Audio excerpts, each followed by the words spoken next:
miidiyaha qabsaday codkeeda. magaceedu waa Hakuma Khalifa waxay ahayd kaaliyaha diyaaradii Azerbaijan ee soo dhacday.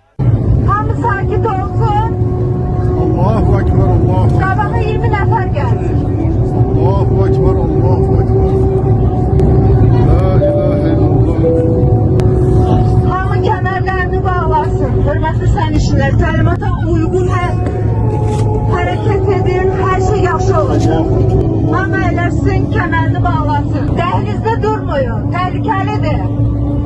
codka kan waxa ay duubtay xilli diyaaraddu ay sii dhacaysay iyadoo rikaabka kula hadlayso niyadda u dhisaysa.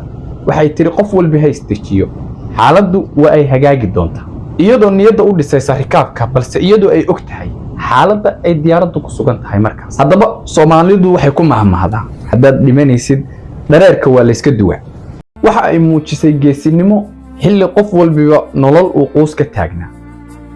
haddase iyadii waa ay dhimatay. ilaahay ha u naxariisto. haatan Hakuma Khalifa iyadoo oo dhimatay ayaa codkeedii caalamka oo dhan ku baahay. casharna uu u noqday cid kasta oo ka shaqaynaysa positionkeeda.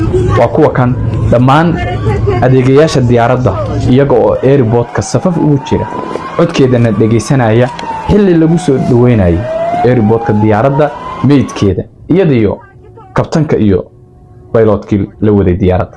waxaan ahay ficil ku dhiidhi barnaamijka ku soo dhawaada. waa ficil oo idin leh faafitaanka iyo faalladu wax la isfaro maaha. halka aad nagala socotaan waa baraha bulshada aan ku leenahay sida Facebook, YouTube iyo TikTok-gan hadda naga daawanaysa.